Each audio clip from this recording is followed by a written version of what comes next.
Come here. Do you want this? Welcome everyone, back for another live stream. Welcome AJ. How you doing? You all right?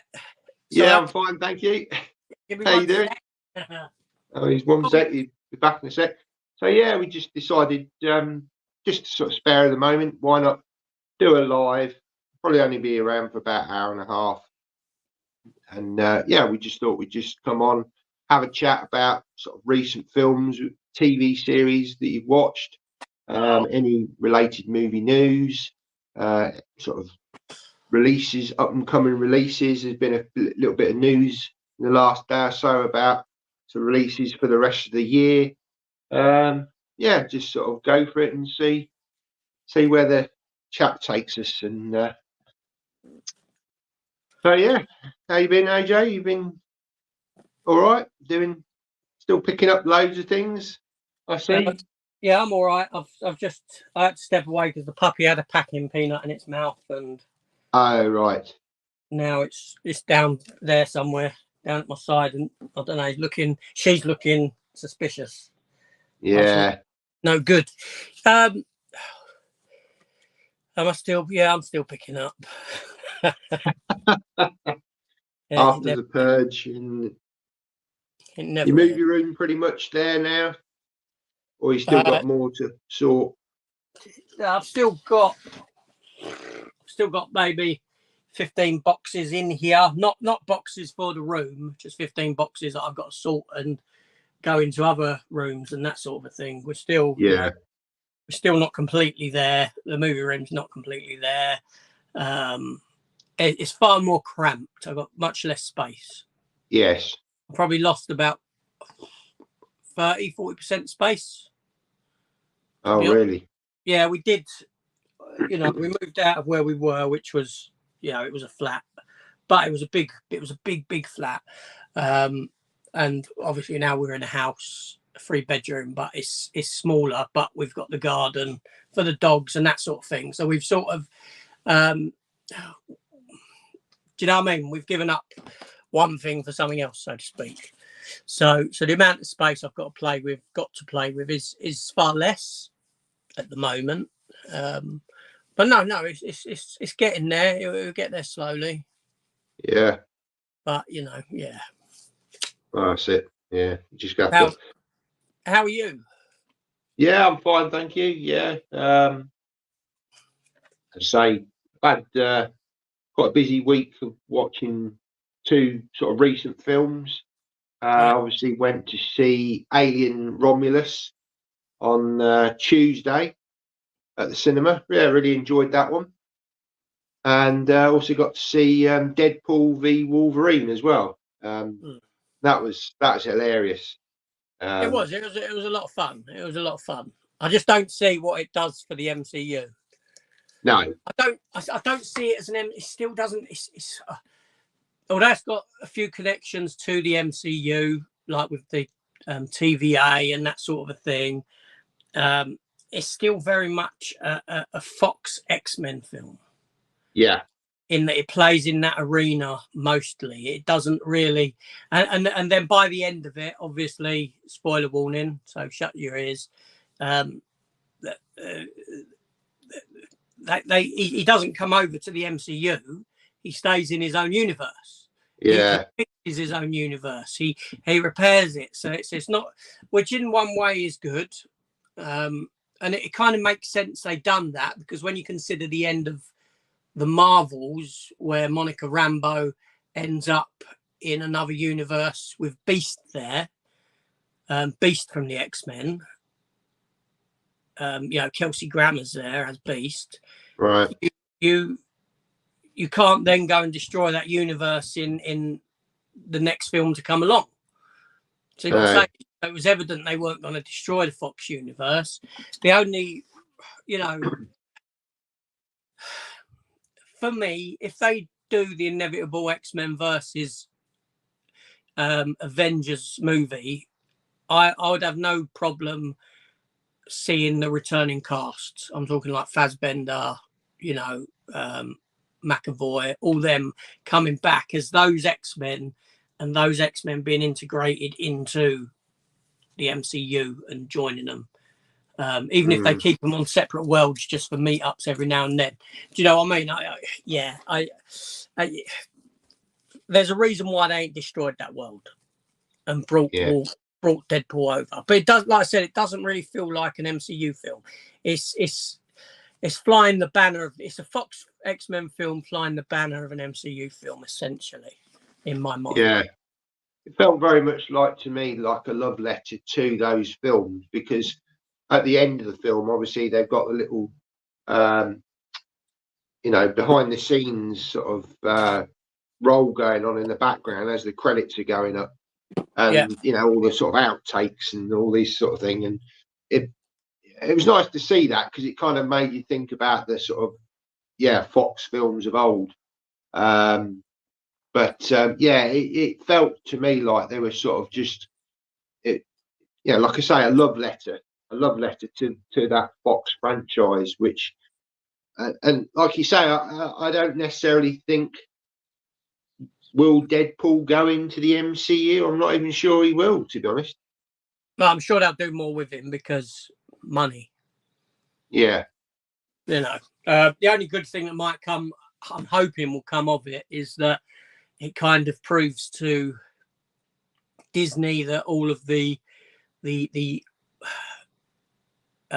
woke agenda politics that are thrown into their products, or their is not required.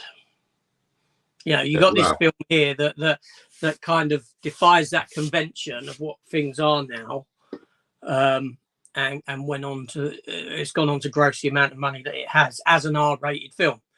And I'm hoping they take note of that and think, oh, hold on a minute, maybe we have been overdoing it with certain. Let's just make a good film. Let's just make that's the thing. Make a good film. Don't worry about that stuff. Stop with that stuff. Yeah. Make a good film. And I think, from what I've sort of watched recently, I'm not really much into Doctor Who now. For me, Doctor Who is dead and buried. But I feel that maybe Disney now, I think, are even stepping away from Doctor Who, because they see that it's not really working for them. So why invest money in it? They need to kill that. They need to kill that franchise. Yeah, I think it's okay. Fair enough. Russell T Davies, he's got his own, agenda that he wants to promote. All of that, which and I think, if done in the right way, educates people, and I think that's a good thing. But when it's forced, I think people just switch off from it and just had enough of this now and just want good entertainment. Everything doesn't have to have a message in it all the time. I called it.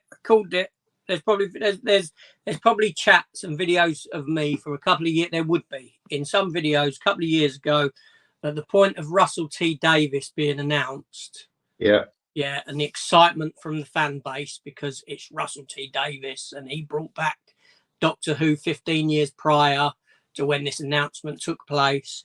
I turned around and said, it's too early to get excited. I said, he's not the same. He is not the same person he was 15 years ago. No.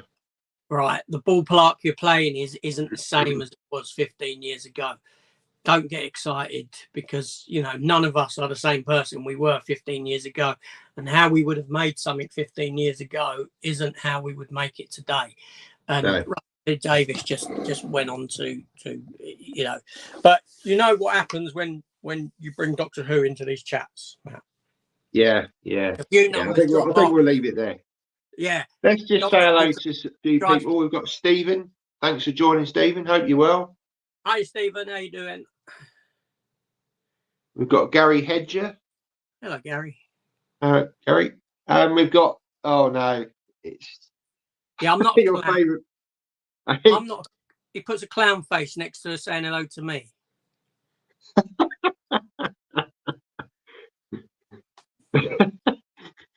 Oh dear. How you doing, Gareth?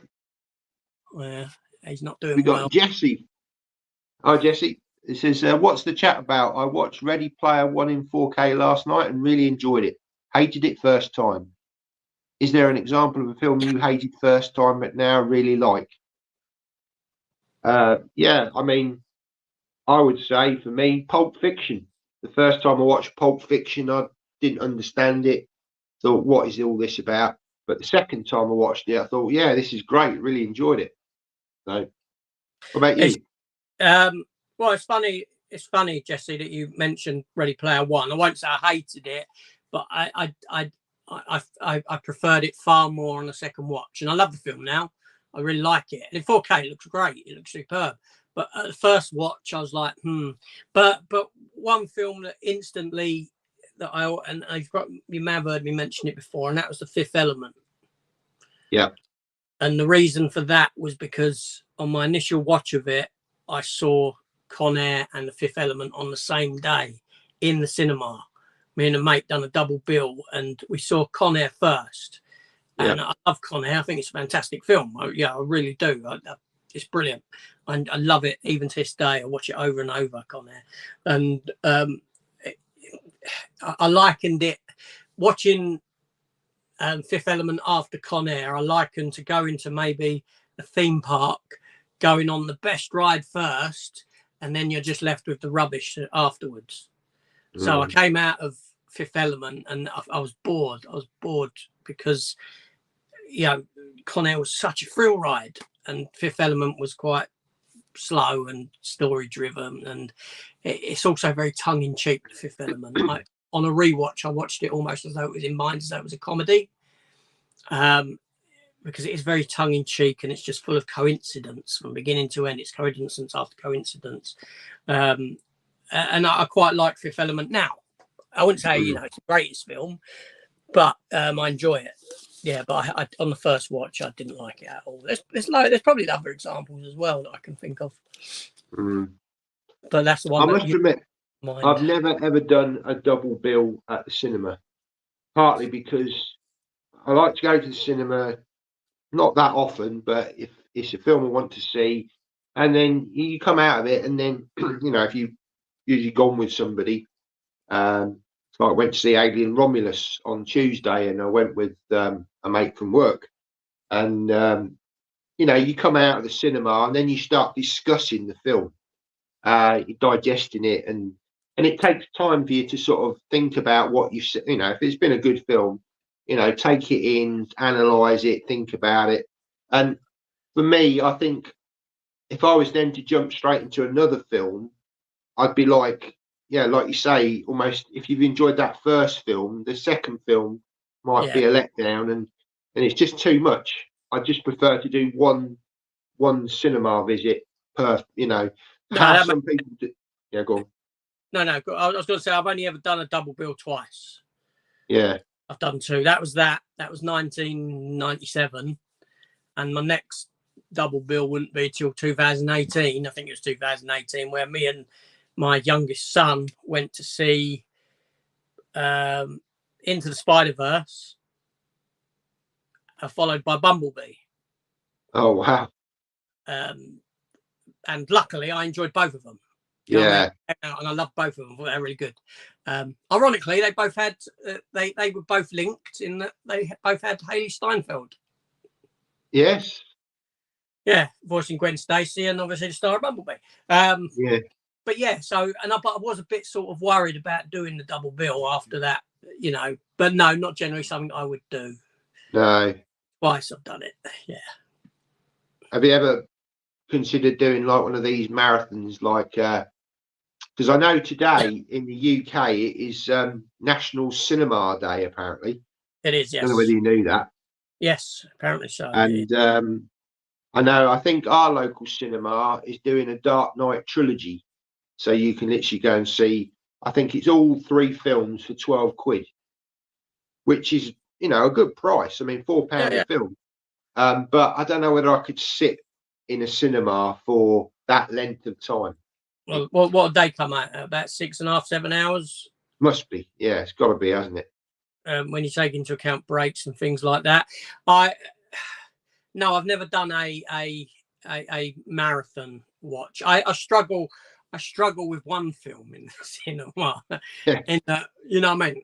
It doesn't matter about the noise. The minute you switch those lights off and I'm in a comfy seat, you know, I will start to. Even it doesn't matter how much. I mean, I like the Suicide Squad, the Yeah. Jason remake. But I fell asleep in the cinema during that, and I love the film. As you know, I fell asleep when we went to see Indiana Jones. Like the Destiny, which yeah, that was my first experience in a IMAX as well, and you know I dozed off during that. So it's not the film. It's not the film that makes me that one, yeah. But it could be the best of films, and I'll doze off. Yeah, I don't know if narcoleptic or something, and just suddenly prone to. I did it yesterday. I mean, I put on the first episode of Terminator Zero, and not that I wasn't enjoying it, because I was, but I just dozed off. I just like, oh, but yeah, I will get back to that, because what I did see, I was enjoying, and I've obviously you've got your review up of it and watched that, you know. So yeah, I definitely will be, you know, going back and watching those, because I do like the Terminator franchise, even though the latter ones have not been so great. But what was good about it, Terminator Zero, is it proved that something fresh could be done with the franchise. Yeah, I mean, you've got the Terminator coming back to kill some people, and you got the human protagonist coming back for protection. But there's other elements that really spoke to me while watching it, that got into questions of morality, you know, philosophy, the philosophical nature of Judgment Day and humans. You know, how whatever we build, we turn against ourselves anyway. You know, everything that we create is used for warfare. Yeah. So there's this overlying question about, you know, Skynet. We created Skynet, and it turns against us, but it's you know what I mean. It's used for warfare anyway. Be used for warfare anyway. Do you know what I mean? Against one another. So there's this really deep philosophical nature to some of what it goes into, and this goes back to what I was saying, because I was going to mention it earlier, but I thought no, I won't mention it when I was talking about that sort of woke agenda politics that's driven into Hollywood films. When you get a show like this, okay, the you know, you've got a strong female character in it who's the human protagonist to come back to go up against the Terminator. But that's nothing new for Terminator, obviously, Sarah Connor. So, but what I'm saying is, being that it's of sort of Korean nature, this production, they don't delve into that. They don't delve into that political nature of having to promote an agenda, so to speak. So it's like, we're telling a strong story. We're going to tell a strong story. And that stuff just doesn't come into play, and you notice it while watching this stuff. That it's not part of their culture. It's not, you know, it's not there, and it does make some of this foreign stuff very refreshing. Yeah, you're just getting a damn good storyline. No, I just asked, did you just put fireworks up? No, I didn't. Because for some reason, a load of fireworks went off behind you. I saw the screen go dark. Hey? I saw the screen go dark, but no, I'm not even touching the. It was just a load of fireworks. I don't know how that happened. I didn't press anything. I've no idea. I don't know. I know that's something that can be done somehow. Is that someone else? No idea. I don't know. But thank you for the fireworks. I've never done it. Yeah, obviously you're star quality, you see. Obviously, on fire. But no, I mean, not that. What was it? Not this week. Not last week. I watched for the first time Godzilla -1, which again is it's a Japanese production. Fantastic film. You know, really good. You know, just Godzilla film, and probably one of the best Godzilla films I've seen. Yeah, it's a remake of the original. Yeah, I believe so. I really enjoyed it. I thought, I believe it. Godzilla -1 was very good, really good actually. Why we haven't got out over here yet, I don't know. No, and I think a lot of the films that are coming out of certainly Japan, Korea. They're producing some great entertainment. Like you say, a lot of it without this sort of forced agenda stuff, which is just turning people off. All they want to do is see good entertainment, without all of that. So, Hollywood need to sort of start looking at this stuff and realizing the majority don't necessarily want all of this. There's a time and a place for it, and I think it's good to educating people, but do it in the right way. Then there are shows that have done that, education, but don't force these agendas on people because they just switch off from it. They're just not interested. Well, we go into cinema, we go into film, and a lot of these films for escapism. Exactly. Get away from the real world goings on, and they're forced into this stuff to try and make people think a certain way, change people's thought processes. Now, one film that again I saw this week, which I thoroughly enjoyed, the only bit of it that was a bit of a disappointment was the ending, because I feel it didn't need to be done, but it was Alien Romulus. I thought it was well done. It was nice to see, they brought a young cast into it. Initially, I thought, I'm not so sure about this. Sort of, could it be the sort of teenager, sort of slasher kind of route they're going down here? But I thought, all the characters, not that they were great characters, but they all did their bit, and I enjoyed it. And there was no sort of forced agendas in it. It was just all about the horror, very much the horror element, wasn't it, in this film? And I can see why again it's doing good numbers. It's funny, really, because I don't know what it will end up with, I don't know if it's still yet to open in other markets or what, but it's about, at my last look, which was earlier today, it's still about 10 million away from Covenant numbers. Really? Yeah, it's so that I think it's been received better than it was, but and I'm guessing it may have been cheaper to make than Covenant,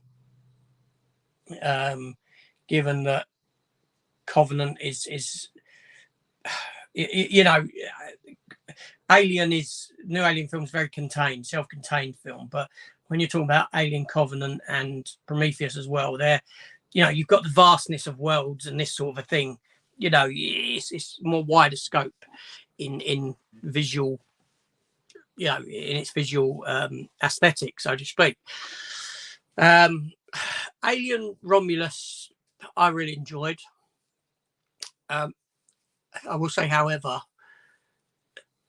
I'm scared that, I'm not scared, but I do wonder if on continuous watches it's going to drop in my estimation, because I do think that there is some very, very lazy storytelling therein, and the more that I analyze it and think about it, the less,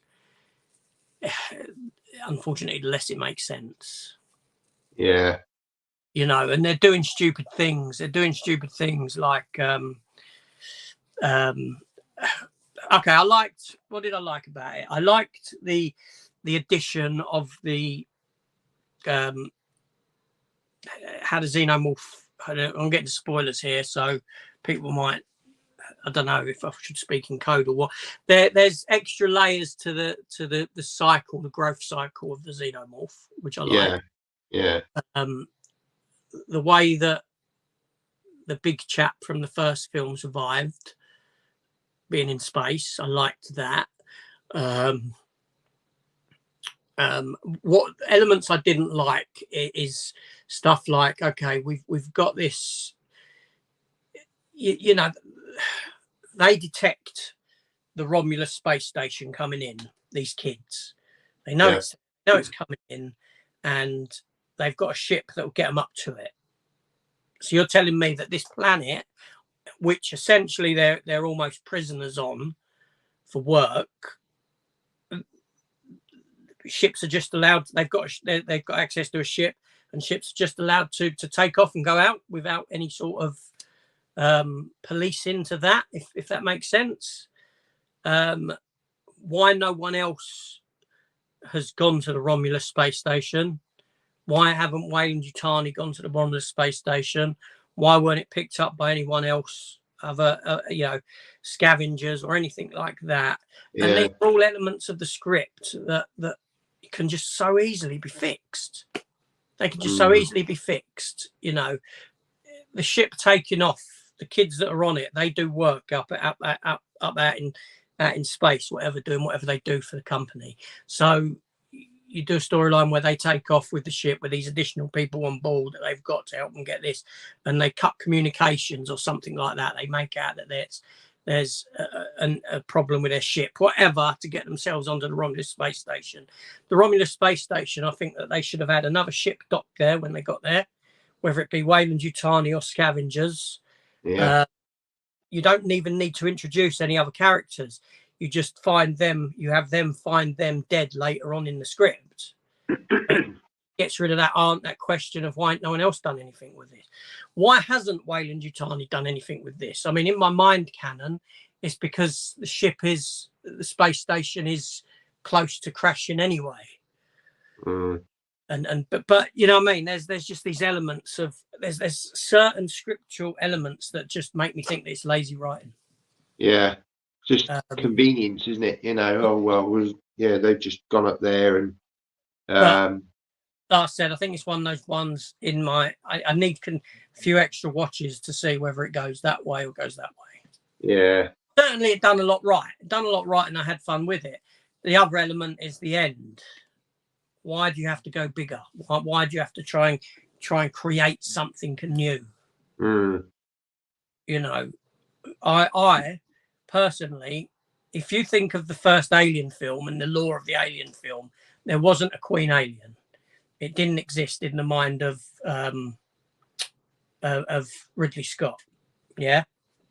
So the alien itself would be able to create the egg and this sort of a thing, which is what they were, you know, how they would have gone with it. Yeah. The Queen wasn't a fault until Thingy Cameron came along. So imagine in this film that at the end, when you have the birthing scene, what's actually birthed is a Queen Alien. Yeah, right. Not what we got. It's a Queen Alien that's birthed. The girl manages to escape. She manages to trap the Queen Alien on board the ship. She escapes in an escape pod. And then you see Weyland-Yutani take control of that ship. Yeah, like, you know, computer-wise, takes control of that ship and sets it on a course with LV-426. Yeah. Knowing that they've got colonists building a world there. Yeah. Yeah. And there's the answer as to why you've now got an alien queen there on LV-426. Yeah, because in Aliens, when they first talk about LV-426, nothing's happened for about 26 years or something like that. They've been there, and then all of a sudden, that does make sense. But I think the big reason why is, it's two different directors' visions, isn't it? So you've got Ridley Scott, who probably doesn't like the idea of the alien queen. Cameron's introduced it. He didn't. Yeah. Hence the reason why you got the ending that you did, because I would say, without giving too much spoilers away, that ending is influenced by Ridley Scott's previous work, shall we say. Yeah, most Very definitely. much. Most Yeah. definitely. But it didn't need to be. No. Because you still had that influence there with the goo. Yeah. You see what I mean? And you could have still gone the other way. I just think that it's you know, it's an enjoyable film. I wouldn't have even done, you know, the other thing that bugs me is the growth site is the growth rate. The growth rate of the so Xenomorph, yeah. This whole story, the whole story of Alien Romulus, a lot of it is set around that gore factor, giving you, you know, things that they want to give you that's gory. Now, me personally, I again with this story, you've got the face hugger scene, fine, and all that. You've got the chest burster, fine. The chest burster gets away, as we know it, and they then find the alien growing bigger, shall we say, out of that, you know, the thing. Me personally, because of the time scale that gives you and how quick that happened is ridiculous. I would have had them kill the chest burster. They managed to kill that because you don't need that chest burster, and you don't need that chest burster to grow big into an alien because you've already got other aliens on board. So you have them kill that chest burster. You go through all that. You have them kill it. They then encounter the other aliens, thus getting rid of that growth element there. Yeah, and again, the time scale of that growth element. Another thing they didn't really explain is where did all the face huggers come from? Because they were kind of like in those cases, weren't they? Which kind of almost gave the impression that they were 3D printed. Yeah, they were reverse engineered from the black goo, from the big. Oh, they were reverse engineered from that. Yeah, they used the big chap to reverse engineer, and they got the face huggers like that. Oh, right, okay. Yeah. Because really, they should have come out of eggs, shouldn't they? Technically, yeah, unless they're born in but they think of them as test tube babies. Yeah. Test tube face huggers. Yeah. That's what they are. Yeah. But yeah, no, I mean, definitely the film was far more of a horror element, and I think that's what people liked. That's why the first Alien is, you know, such a well-received film, because it's that horror side of things, whereas Aliens went down the action route. Yeah, it gave people what they wanted from Aliens. Yeah, but also when they the other bit that didn't, you know, we can't shoot the aliens because their acid blood will burn through the hole. So let's turn off the zero gravity. Yeah. And shoot all these aliens where you got this blood then float, acid blood then floating around. Yeah, that's good. Acid blood then float around and touch the hole anyway. And where did all the alien bodies go? Yeah. After the aliens were shot, and you got all the blood. Where are the remains of the alien bodies? And what happens as soon as you turn that anti-gravity off? Yeah, that's right. It's going to hit the hole. Yeah. So there is some, you know, there's certainly elements of the script that they needed someone to come in and that's why I've done the video, my script doctor video, because they needed someone to come in and work on that, to tighten that script up in places. And that's all it needed. It just needed tightening. And it's just elements needed that wouldn't even impact upon a visual, really impact upon a visual budget. And they could have done it. But there we go. That's what happens when I analyse a film. Yeah. No, I mean, you made some good points. I mean, yeah, you know, if they'd have gone down the Alien Queen route, that would have made perfect sense, wouldn't it? But, you know, again, I guess maybe then you're still shrinking the universe down, because you're then saying that the events of Alien Romulus then linked to aliens. But, you know, these events could have happened elsewhere in the universe. But they could. The worrying part for me is, like they say, and I'm sure it's just a nod, is that there's and this is where it just becomes so stupid. And I've seen this online where people say, "Oh, look, in that scene there, you could see Ripley's little ship flying by in the background, the ship that Ripley's asleep on, and I'm thinking, no. If you're saying that that's canon, I get this little Easter egg, but it's so stupid that while these events taking place with the big chap that 20 years prior took place with Ripley, while these events are taking place on board this with another alien outbreak, that Ripley's little ship is passing by like half a mile away in the background. It just makes the universe go just go like this. It does, yeah. And it just feels so small. But at least if it was an alien queen, like they said, and Weyland purposely sent the alien queen to LV-426, knowing that they had colonists there. Yeah. There's a certain sense in that. Yes. There's logic to doing that. Yeah. The other thing now is obviously with the survival of the big chap, other people are now saying, oh, well, now you can do another one where they find the alien queen from Aliens. Yeah. Checked it out into space. Well, so that's floating somewhere and probably still alive. So if that was done, if that element was done, again, you're just saying, well, the universe is this small that not only have we found that thing floating in space, we found that one as well. The vastness of space and the expanse of space. And it's like, oh, you know what I mean? This is where, yeah, it just gets ridiculous, doesn't it? But the universe, you start, like I said, Alien Covenant and Prometheus for me makes the universe feel small. Where you tie the aliens' origins to man, it starts just playing in this ballpark that we're all connected to it, and the origins of it, that I don't like how it just makes things feel,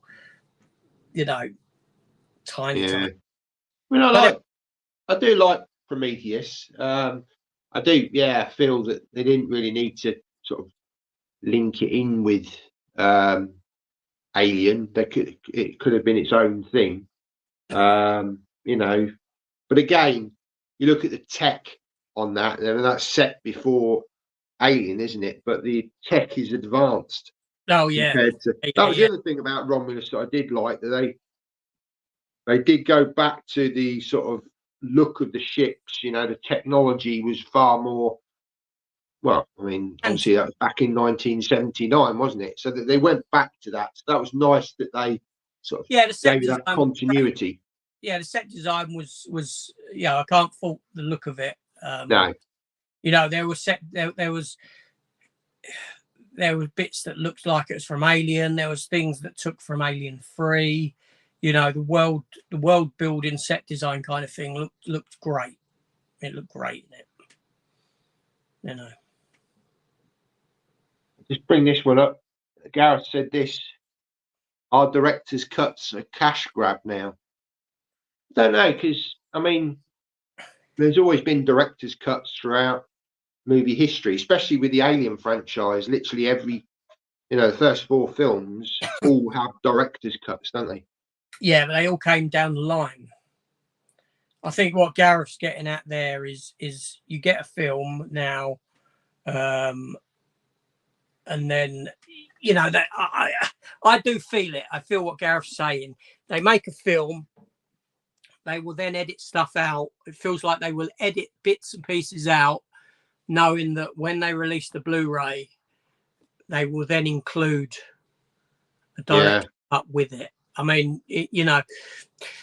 I understand that in the cinema you have, they like to have hit certain run times, because if your film is X length and not X length, 15 minutes longer, you can get an extra showing in a day or something silly like that to make more money, get more bums on seats. But when you're talking about Zack Snyder and Rebel Moon on Netflix, there's absolutely no reason for Netflix to not have put out the original version in the first place. But I mean, for instance, look at The Fall Guy. The Fall Guy was released, and then you get a DVD or Blu-ray with an extended cut 15, 20 minutes longer. Yeah. You know, Deadpool. There's, you know, the film's still in the cinema doing well, and they're talking about putting an extended cut out in the cinema later on in the year. You know, Spider-Man No Way Home, I think, did it as well. There's elements there that they tried to, yeah, it does feel like that certain films are edited short to then, yeah, I get what Gareth's saying. Yeah, to generate it all over again. But back in those days, you know, of Alien and Aliens, the director's cut was a rare thing, shall we say? Yeah. You know, another cut of the film. I know you always had TV cuts. You know, I think one I can think of is, I know Superman had it. Enemy Mine was another one that had extended. I think The Abyss probably first aired on TV, because what happens is TV studios, they have to fill a certain time with adverts, so they get, whether it works or not, additional scenes thrown in to get the runtime required for them that works for them. But nowadays, with the nature of film and film releases, and it's all about money, isn't it? It's all about a quick return. I mean, look, Borderlands failed. Borderlands is now on, that came out, 3 weeks ago? And it's now on digital because it flopped. It's all about that quick return. And that's what they do with these director's cuts now. They have it in mind, that we'll release a director's cut a few months later just to cash in and make a bit more money. Yeah. And also with the physical side, let's release the theatrical cut first, and then we'll leave it a few months. Yeah. When they did try it with the 4K, you know, we had the Blu-ray to start with, then 6 months later you'd get the 4K, but that seems to have died off a bit now. But all marketing strategies to, like you say, get some more money out of people. It is, yes. Now let me just answer Stephen Luther's asked if I Long Legs. If not, am I going to? Now, I started watching Long Legs the other day, and I just couldn't get into it. I switched it off, and that's when I went to Terminator and continued watching The Boys season 4. Will I go back to watching Long Legs? Oh, I may do this week if I've got nothing going on. I've not seen it myself. Again, I've heard mixed things about that. Some saying it's, you know, one of the best horror films for years, and others saying overrated. I don't know what it's about at all, so I can't comment on it. But and can I just answer Michael's question as well? Yes. Thoughts on the cancelled Star Trek Next Generation Alien crossover comic? I'll be honest, Michael, I knew nothing of a Star Trek Next Generation Alien crossover comic. I've never heard of that, because reason being, I don't know when this is meant to be from, but obviously Alien has been owned by Marvel for some time now. Star Trek is produced by IGN or something comics. Okay. It was cancelled in 2017. Yeah, I never knew nothing of it. Probably a good thing. Yeah, I don't. Again, I mean, saying that thing was released this week, Aliens versus Avengers. I've got it, but I haven't read it yet. I only picked it up yesterday. Crazy. Well, I guess anything works in the comics, but when they start transferring this stuff to film, then it's like, hang on, this is a step too far. Well, the thing is, you think about it, you know, you could do Avengers versus Aliens now. It's all Disney. It's all Disney owned. You could do, you know, Wolverine versus Predator. Let's just have a mishmash of everything. Marvel, Star Wars, Alien. I'd never heard of Star Trek. Star Trek Aliens crossover. Oh, crazy. And we got Dan from Ocean Reviews. Hi, Dan. Nice, long time no speak. Hi, Dan. Hope you're doing well. How are those drop bears out there?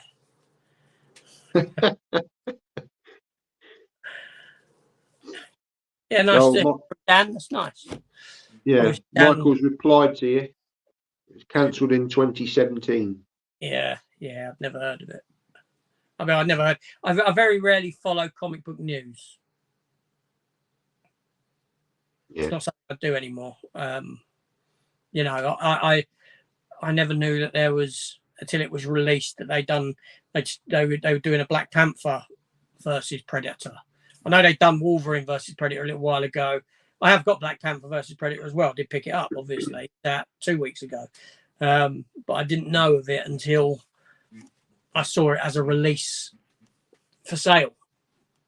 I don't keep up with the news on this sort of stuff anymore.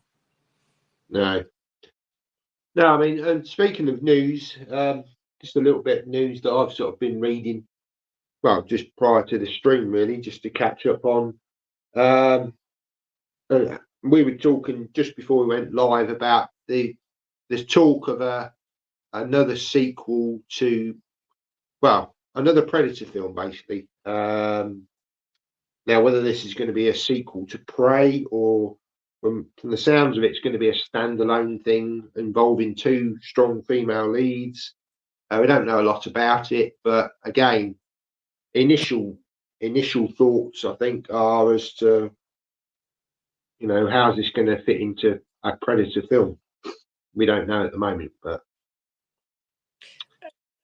yeah, from what I've heard, again, they're injecting a certain ideological theme into it, shall we say? From the sounds of it, yeah. Which isn't needed. I mean, you know, I've got no problem with like what Prey done. I've got no problem with it being this young, like, Comanche warrior, well, girl who wants to be a warrior. I know it's an element of it. But when you consider that, you know, the first, when you sort of juxtapose it with the first Predator film, that you know, the first Predator film is so macho. It's so full of this testosterone-driven angst that you don't get in film today. You know, I mean, you've got Arnie, you've got Carl Weathers, you've got Jesse Ventura, you got Bill Duke, you got, do you know what I mean? You got all these people, like these, you know, you got like the biggest and the best there, right? Going up against this Predator, and the Predator just wiping them all out, right? You know, this is the peak of human fitness, and Predator's wiping them out, which is great. Don't get me wrong, one of my favourite films. You know what I mean? It's a brilliant film. And then when you consider, okay, and now you've got Prey, and you've got a girl that does it. You know, if you were watching them in another order, you know, if you're new to the franchise and you're going, okay, I'll watch Prey first. Okay, here's an alien. Here's a girl who's wiped him out, who's beat it. I know she uses some smarts against it and that sort of thing.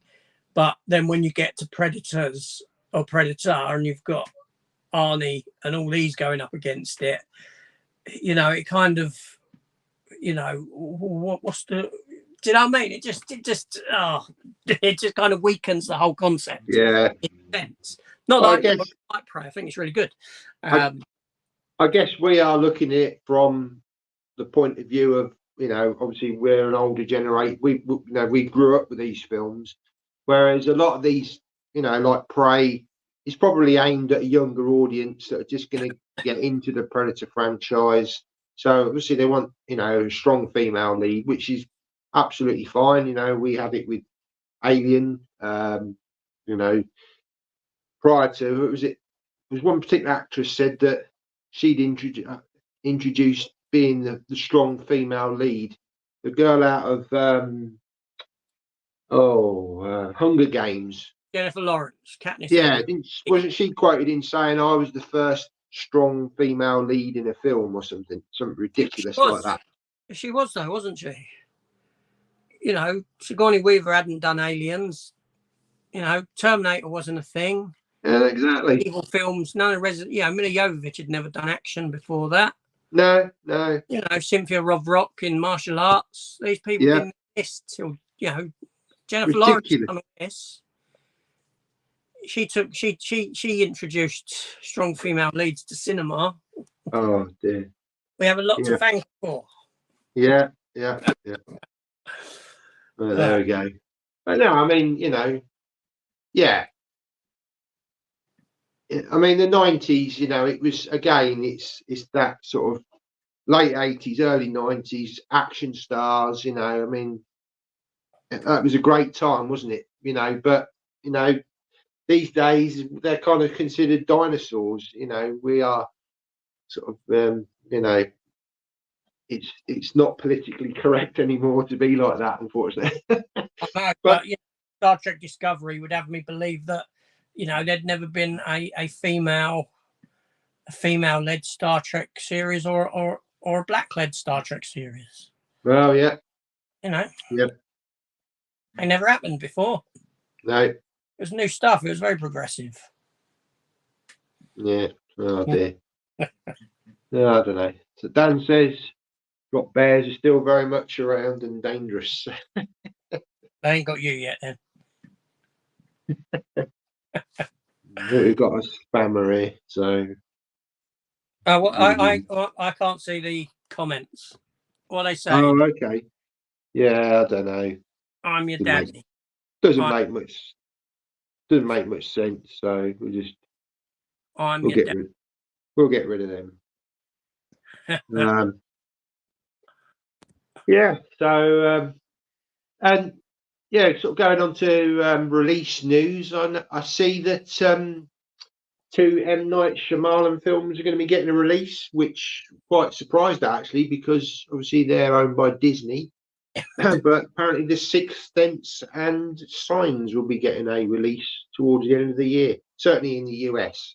No UK announcement yet.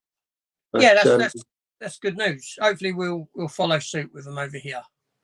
I say hopefully, it doesn't always happen, does it? Although we are getting barbed wire on 4K over here. We are, yeah. No, it's the same transfer as the Turbine. So basically, they've just taken that remaster from the Turbine release and just plonked it onto a disc in the US and the UK. Yeah, I don't see why they don't do that. It gives. Yeah, I don't see why that sort of thing doesn't happen all the time. You know, I'd like to get certainly Signs. I'd like to get in 4K. I think. The only thing that is a bit of a disappointment with Signs is the fact there's going to be no Atmos track on it, which for me, it'd be great because there's a lot of stuff. There's a lot of sort of sounds going on all around. Certainly when they're in the house. Yeah, and I think that would be great for Atmos, but they haven't. It's just a standard 5.1, which is a shame, but I guess that's Disney. I'm heading downstairs at the moment. I'm a bit uncomfortable. Oh, okay. Alexa, switch off.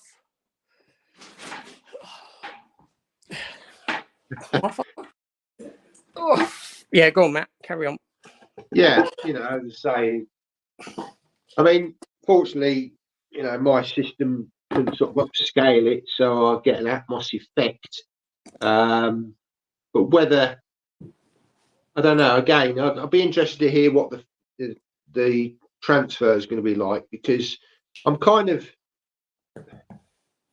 holding back with a lot of these 4Ks now, because even Blu-rays, if I upscale them on my projector, they look really good. I mean, I got that Aliens versus Predator 2 on Blu-ray, the extended cut that you recommended, and it looks great. I mean, with simulated HDR, it looks really good and sounds really good as well. I was noticing things above.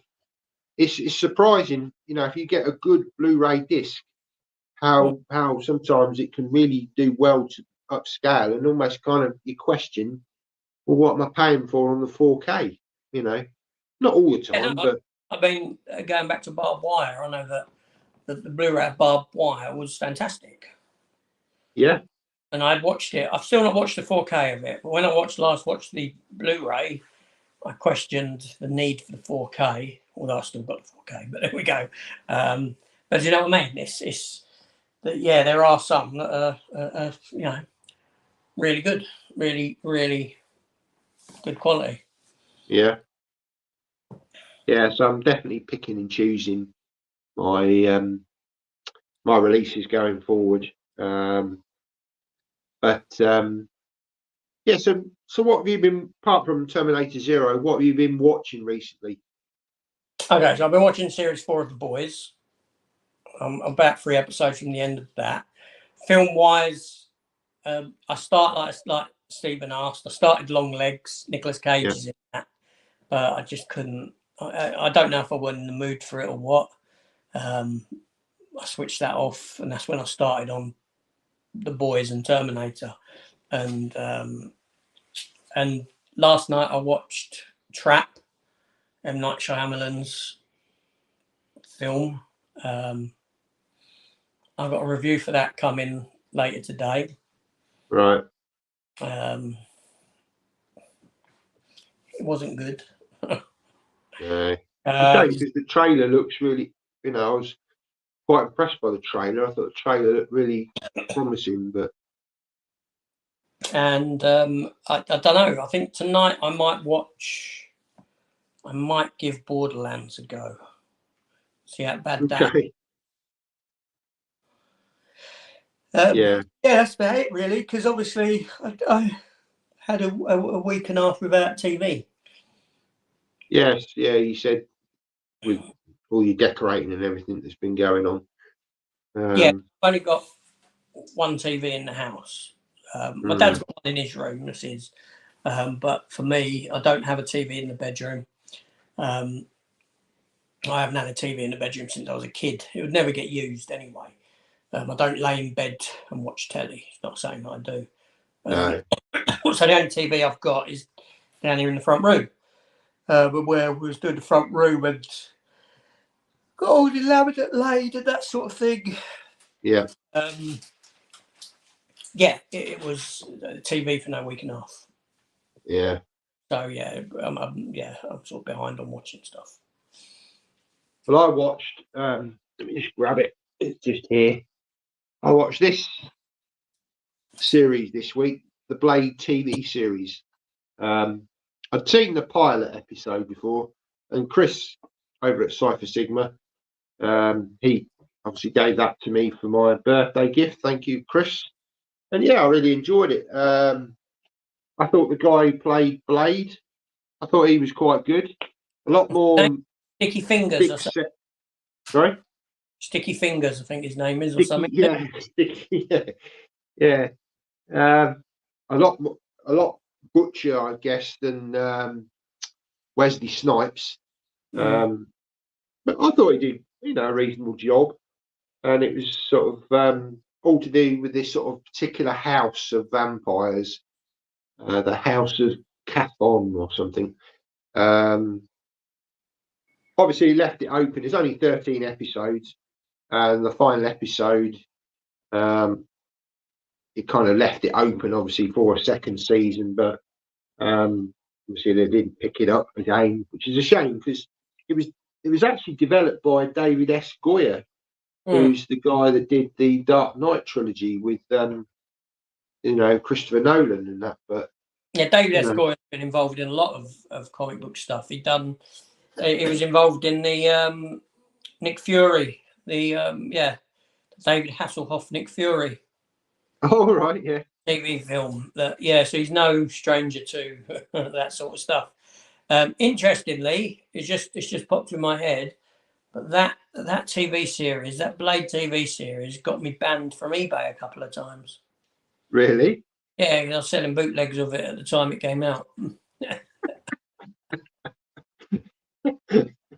We just then set up again under a different name, and you know what I mean? Yeah. It had me banned. Yeah, I think I got blocked twice, banned twice for selling them. No, I enjoyed it. say that this sort of character, the female sort of lead in it, she was very good.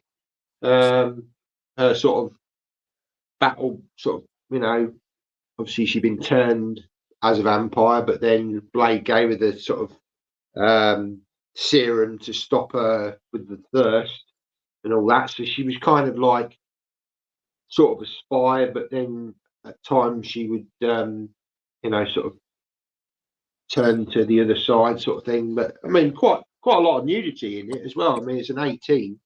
Yeah. But yeah, I quite enjoyed it. I thought it was a fun series. I don't know. I think the show wanted to. I think the show was more. Sorry, I'm yawning. I think the show, as I recall, was more interested in telling the story of the world that Blade inhabits rather than Blade himself. Because I think there's episodes where you'll find that Blade's screen time is only like maybe down to 7 minutes per episode. Yeah. I remember when it came out that it was an ongoing joke at the time amongst watchers. They were clocking in Blade's screen time, which was started to become very limited as the show went on. Yeah, I mean, I also noticed with this girl, when the first few episodes, she's very glamorous in it when she becomes the vampire, and as the show progresses, she goes back to being very much sort of like she was in the first episode. I think maybe they sort of, you know, trying to draw the punters in, and then you know, but yeah, it certainly had a lot of nudity in it, shall we say. Far more than probably the films, if I remember. I mean, again, it's been some time since I'll probably revisit the films now. Now I've watched this series, and obviously seeing Wesley Snipes recently in as a, again, no spoilers, but as a cameo in Deadpool Wolverine. It's nice to see him come back. I guess he probably did that with the hope that it might sort of revitalise his career, maybe. I don't know, but they haven't really done anything else, has he, since? Not that I recall. Bit of jail time. Yeah, tax stuff, wasn't it? Tax evasion, isn't it? I don't know. And he was in Expendables 3. Was he in that one? Yeah, in the third one. Yeah, I mean, again, he had a sort of. Well, I mean, Blade was the first Marvel film, wasn't it? But pretty much the one that kicked it all off. It was. That was one that opened the doors. Without Blade, they wouldn't have done the X-Men. No. Without X-Men being popular, they wouldn't have done Spider-Man. Yep. Yeah, it was. Yeah, Blade was the. Well, yeah. Everything before that was yeah. You're going back to the rubbish era of TV stuff. Yeah, you had the Punisher, but then you had, like, you know, that.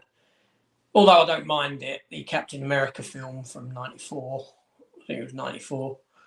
The cheap one, which I have a lot of fun with, actually. I don't. Yeah, it's rubbish, but one of the films that I can watch and enjoy. Yeah. We got Phil. Hi, Phil. Hope you're well. Are you still on your holidays? I know you're on a cruise or was on a cruise. Oh, nice. But yeah. Thanks for popping in, and hope you're doing well. I lost my last 2 cruises. I was meant to be going to Iceland during COVID. Obviously, COVID hit. Yeah. Done 2 cruises before that. Then we was doing Iceland. COVID hit, so we couldn't do that. I lost that.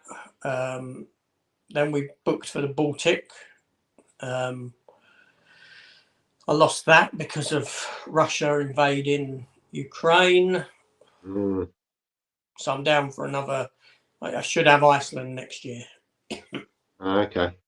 I want to do it. Yeah, we got Iceland booked next year. It never really appealed, to be honest. I love them. Yeah, I'm not really great on boats. I mean, I get seasick, so, but I don't know whether. I guess on a big cruise like that, you probably wouldn't. But unless it's rough seas. Stabilizers now, very rare that you even feel, you know, the two that I've done, didn't feel a thing. But what's great about them is you just drive down, like to say Southampton, drive down to Southampton, take your car, they take your car off you, they take your luggage. You within about half hour, you're on board this boat, and straight away you just. First time I was on a cruise, I said to them, I entered the boat, and I said, "So what do we do now?" And he just goes, "Be whatever you want." Whatever you want. You got to do whatever you want. Yeah. Yeah, it was great. Food's on tap almost 24 hours a day. You know, yeah, it's great. Usually have a cinema, don't they?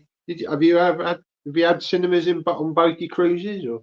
Yeah, you got outdoor cinema, and then you got an indoor one where they sometimes have comedians on. You know, you got stage there, and when we've done the Mediterranean, I'm not a fan of the sun or the heat too much. So when it's the hottest part of the day, and the wife was sunbathing, I was like, I'm going down to the cinema, and I got to see John Wick. That's where I saw John Wick 3 at the cinema. Okay. Called the cruise ship. Otherwise, yeah, they have films on outside. You know, in the night. You know, when it gets dark, you got the outdoor cinema, big screen. You just on the deck chair thing, laid there watching it. Yeah, and it's just great. I love it because you're taking places. You ain't got to do anything. You just take what you want to do, go on your excursion, and back on board. Yeah, I guess it's like a floating hotel, really, isn't it? Really, it is. Yeah, it is. It's very, very relaxing. Phil said here, his cruise had one cinema on board. Did a bit of a video to show a little. Just need to pull the footage together. Where did you go, Phil? And he says he's back from his cruise, Mexico trilogy, here to greet me on return. Just plotting if remaining holiday funds can be used for other physical releases. And then we've got Kevin Malloy. He says, will either of you pick up the Arrow box set of the Mexico trilogy? Well, you have, haven't you? Yes, I got that. Me personally, not, because I've got the DVD set, which I'm quite happy with. So, yeah, I won't be picking that up myself. But have you had a chance to watch the transfer in 4K? Or? I haven't yet. The only 4K one's Desperado in there. Yeah. The other two are Blu-ray. The bookends it. Not that's an issue with me at Number Metal. And obviously Desperado got his singular release as a 4K. There was a steelbook available. But no, I like them sets. I'm kind of drawn to them sets, especially when you get a nice booklet with it, or book with it, with a lot of writing, like that stuff. And it was about time the Mexico trilogy had a Blu-ray box set release. I didn't get the thingy one though, as you know. I didn't get the Titans, Clash of Titans one. Yeah, no, I didn't. I mean, I've got the 3Ds of those ones. So I'm quite happy with those. You know, I can always remember growing up with the original Clash of the Titans. So they're all right, but again, yeah, I'm not the biggest fan of what's his name. He's all right, but Sam Worthington. Yeah, he does seem to. He's a bit like Tom Holland, isn't he? Whatever he's in, he's the same. I liked about 5 minutes. I thought he was really good in Terminator Salvation. Yeah, he was all right in that. And then Avatar put me off him. He just seems, whatever he plays in, he just seems to be the same character for me anyway. He's just one of those actors that doesn't have a lot of range, I think. Yeah, no, he's quite interchangeable with Jai Courtney. Yeah. You know. Yeah, I'm not a fan of this. No. So Phil says he went to Cadiz, Mallorca, Ibiza, Alicante, Tangier and Gibraltar. Cartagena. Now you were going to go to Gibraltar, weren't you? But that was another one that got cancelled. No. What it was I'd done. So that I think I've been Cadiz. So that was a Mediterranean cruise that Phil done then there. So yeah, I'd done Gibraltar. I'd done a day in Gibraltar for on the cruise I went on, and I went up the Gibraltar Rock. You know, you got the monkeys up there, and you got the old battlements, the caves that had been turned. You know, and I really liked Gibraltar. You know, and I wanted to go back. I wanted to spend more than a day there. So we had Gibraltar for like maybe like 4 days, and we were 5-star. We've got to be staying on this 5-star yacht that was there. It's moored. It's not out at sea. It's moored, but it was during that time when we couldn't go firstly because again COVID.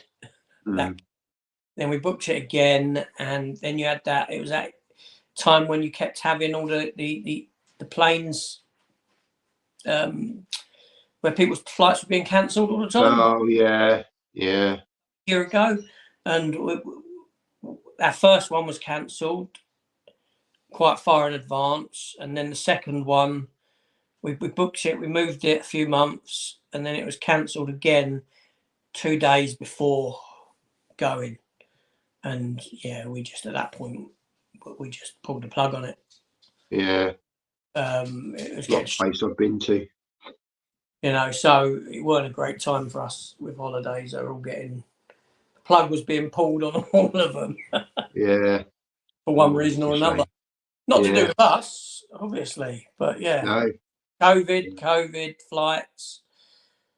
Yeah, wow. So Gibraltar we lost 3 times. COVID, 2 flight cancellations. Yeah. And then by the time the other flights they offered us, they did offer us another flight, but you lose a whole day. We'd have lost the entire day. Like our flight was early morning, and they said, well, we can put you on a flight that night, later that night. Well, we're only going for 4 days to Gibraltar, and you lost the day already. Get there, it's bedtime. Whereas if I went early in the morning, by the time I get there, the day's just begun. Yeah. To that. Yeah, and so that was Gibraltar 3 times, 2 cruises because of COVID and bloody Russia. Because I was looking forward to that, because that was going to St. Petersburg as well, the Russian one, or the Baltic, and I was looking forward to the architecture of St. Petersburg and that sort of thing, seeing that. Yeah. But yeah, it just, you know, we cancelled that one. It was still going, but there was a change of itinerary and where it'd be stopping off at and all this sort of thing. I said, no, let's cancel it, because I wanted to go to St. Petersburg. That was one of the primary reasons for me going. But there we go. Fingers crossed next year will happen. Yep. That's what you can do. So yeah, so Phil's saying he's done a Blu-ray hunt in Gibraltar. So was there a CX there?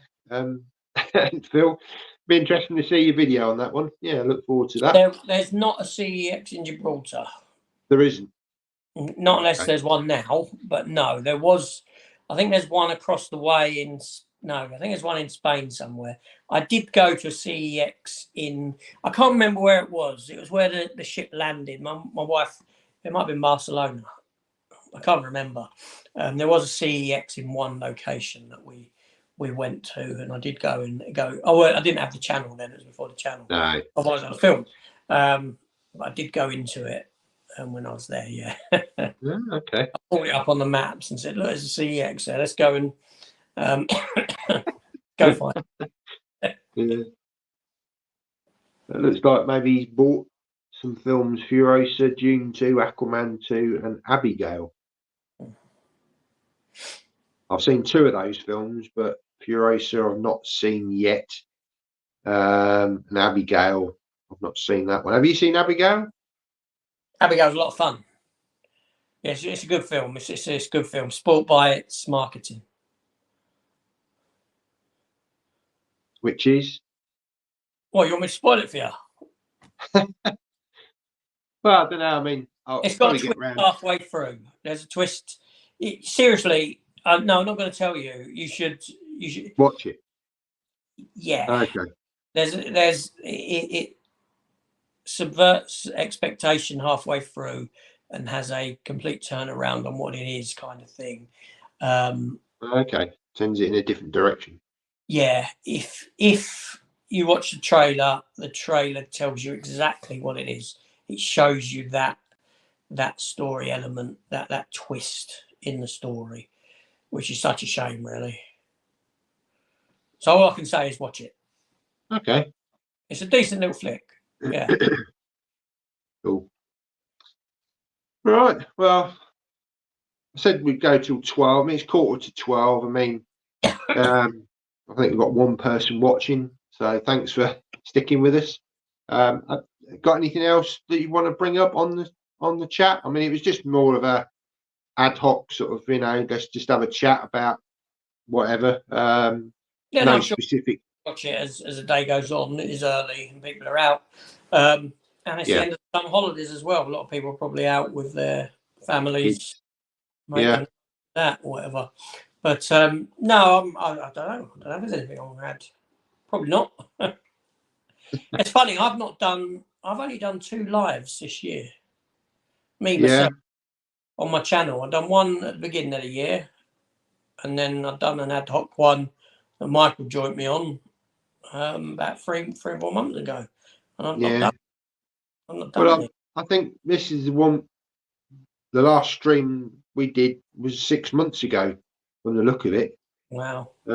Which surprised me because I didn't think it was that long. But 6 months. Well, I've had so much going on with the move and with that incident that occurred to me in January, February, and the court over that and everything. Do you know what I mean? I've just not had the time. No. Well, we're meeting up in a couple of weeks, aren't we? 14th. Meeting up with Chris in Milton We're going Keynes. off to the what is it? The Museum of Science Fiction in Milton Keynes. Got some. I was having a read of it. Chris has picked me up my last 2 seasons of Elementary as well. Okay. I saw that they were in Northampton, CEX. So I said to Chris, he goes, when you go there, see if they've got them. So he's grabbed them for me. I'm sure we'll get. I mean, I think we're going to be going after we've gone to the little museum. I think we're going to be popping into Milton Keynes shopping area, so I'm sure we'll be going to CEX and HMV and that. And I'm sure we'll do a bit of recording and that of the day. Yeah, that'd be good. And you're coming down in October, aren't you? We are, yes, because with a friend of mine, and we're coming to see Batman Unmasked, which you're going to in September. I'm going to next Sunday. Oh, next Sunday. Oh, cool. Yeah. So I might after that sort of have a little mosey around like Forbidden Planet and that sort of thing. I doubt I'll go up to the CEXs, but I certainly might go up to Forbidden Planet because it's just up the back and have a look in there. Yeah. When we come down, because I think it's only about 40 minutes, isn't it? The exhibition. It's 45 minutes. Yeah. Yeah. So. I think I got like a couple of the Batmobiles there and that sort of thing. Yeah, costumes and. Yeah, I think that same location they had the James Bond one there for a while. Then I think it went Harry Potter, and now it's going James Bond. Going Batman. Cool. And I think we'll do another podcast soon as well, talking about another franchise. We did say, obviously, we did Alien a couple of weeks back. So maybe we can do Indiana Jones franchise, if you like. We could do that at some point. Yeah, that'd be cool. I know I did say that I would do Back to the Future with Chris. So we'll do that. And I still need to watch Chris's stream with yourself on RoboCop. I haven't had a chance this week because it's about 2 hours, isn't it? So yeah, I'll probably have to break that down and watch an hour each. But yeah, I do need to get to that. Yeah. So yeah, I think we'll do a few more of these podcasts as and when, and hopefully we'll be able to do another chat maybe next time on your channel. Yeah. We'll have like I said, Saturday mornings are generally pretty good for me. Yeah. So as we get into more the winter months, sort of end of September, things will quieten down a bit. Like I showed you earlier, I went Bromley this morning. They've already got a Christmas tree up in like the market square.